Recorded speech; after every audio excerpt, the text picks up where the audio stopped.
Ashama harka fuunee hordoftoota jaalleetuuf kan taataan hundumti keessanuu akkam jirtan nagaa fayyaa keessanii ana obboleettiin keessaa nagaa guutuun qabaa galata rabbii. Egaa hordoftoota kiyya qaalii mata duree haaraadhaan walitti deebineetii jirra. Akkasuma immoo warroonni mana kanaaf haaraa taatan sabskiraaybii toshuudhaan laayikii koomentii sheerii toshuudhaaniin akka gara chaanaalii keenyatti dabalamtaan affirraa isinii goonee jirra. Egaa ka galatoomaa hundumti keessanuu Oromoo keenya akka nu jajjabeessitan asumaan isin gaafanna isiniin jenna. Gara mata duree keenya irraa qabannee dhufnetti walumaan darbinaa isiniin jedha akka na hordoftan hanga dhumaatitti. Egaa barnoota isinii ta'a jedhee kan itti yaadee dhufeedha. Waa tokko irraa qayyabattu jedhee abdiif amantii guutuu qaba hordoftoota kiyya. Qalbiidhaniin na hordofaa isiniin jechuun jaaladha. Egaa mata dureen keenya irraa waa'ee fuudhaa fi heerumaa irratti haasofna. Dubartiin tokkos dhiirri tokkos osoo hin fuudhin osoo hin heerumin hafuun hin danda'amu waan ta'eef kun dirqama wanta raawwatamuu danda'udha. Kanaaf immoo fuudhaa fi heeruma keessatti madda rakkoo kan ta'an maali kan jedhu waliin ilaalla. Yeroo tokko tokko gaa'ela keessatti rakkoo garaagaraa uumamee ni argina. Amma irraa beennu tokko immoo hiriyoota keenyaaf yoo qonne irraa waa baratu jennee waan yaadeef jechuudha. Egaa madda rakkoo kan ta'an maal faadha gaa'ela keessatti isa jedhu wajjin ilaalla.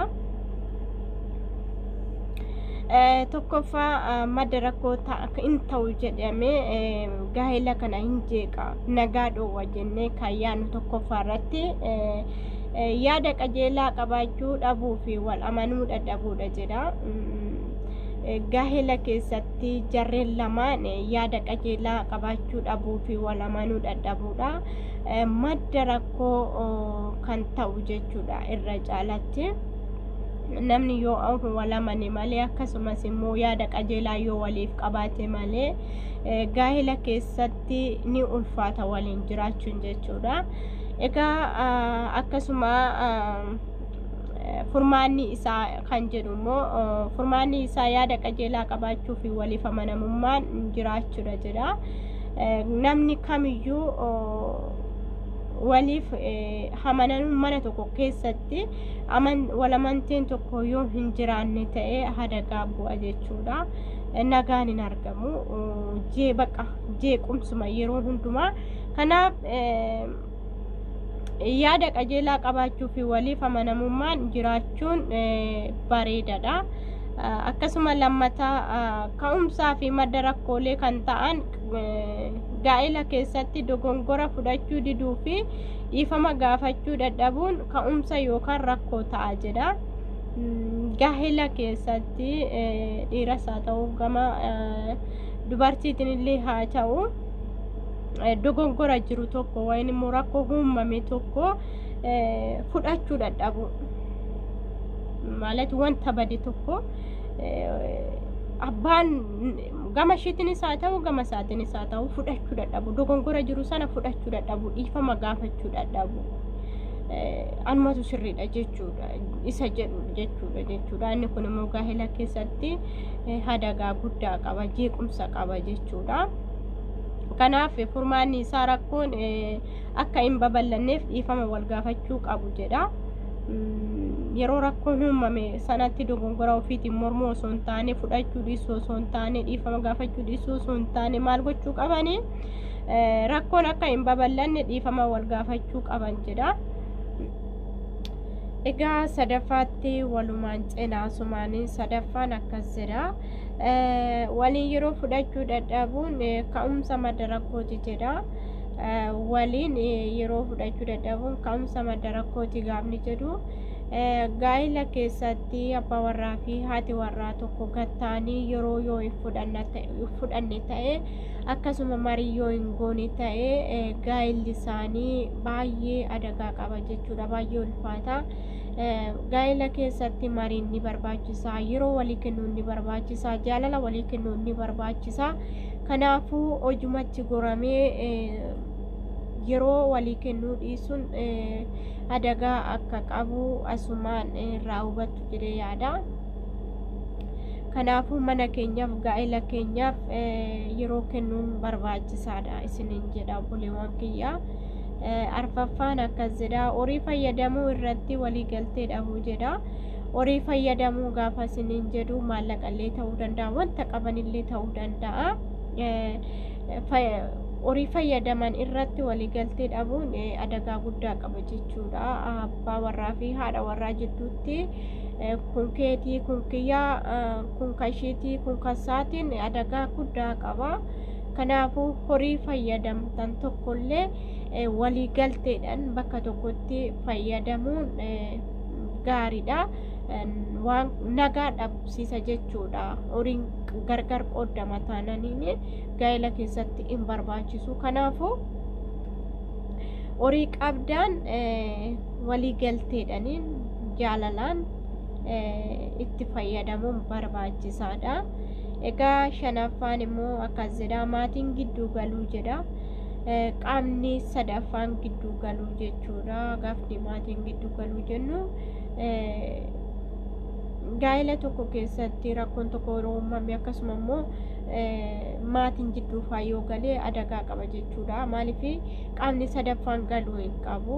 mariidhanii fixuu rakkoo uumame ofumaaf furuutu barbaachisaadha. qaamni sadaffaan gidduu galataanaan rakkisaadha. babal'achaa deema malee rakkoon suni irrachaa deema jedhee yaadu akka kiyyatti.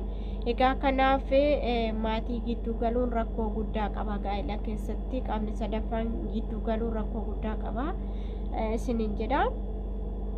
isaan kun madda ka'umsa rakkoo uumuu danda'anidha jedheetii yaada.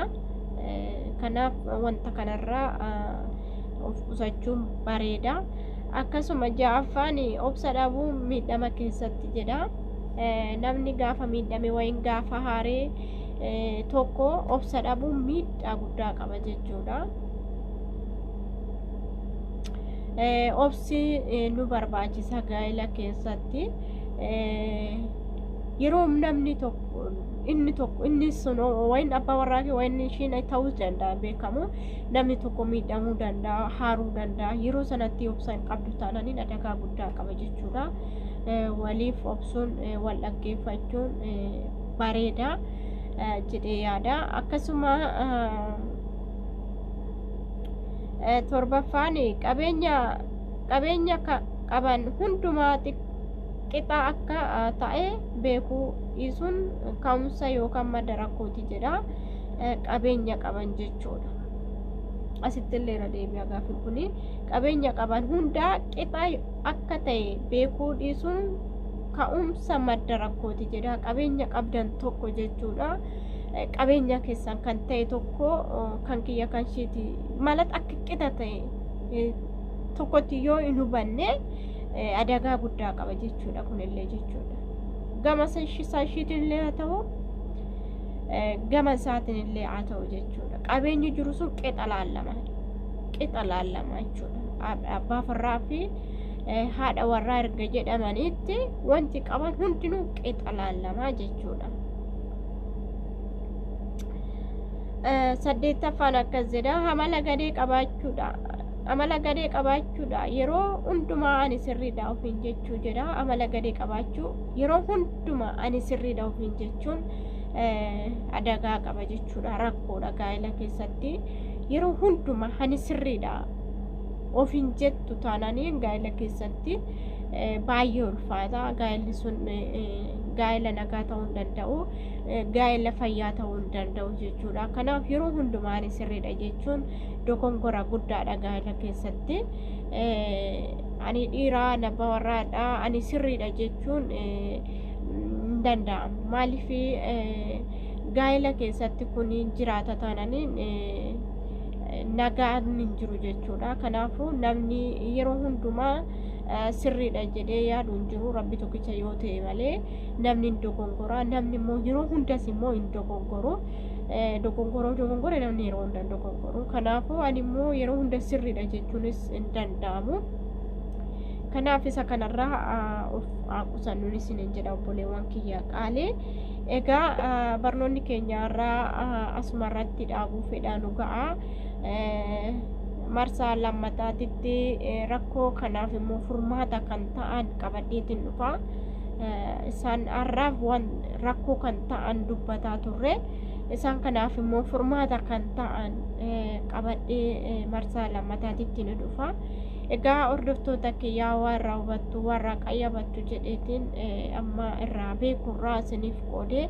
Egaa sheerii toshuudhaniin laayikii toshuudhaniin akkasuma koomentiin barreessuudhaan yaada keessan akkana qoddaan isin gaafadha.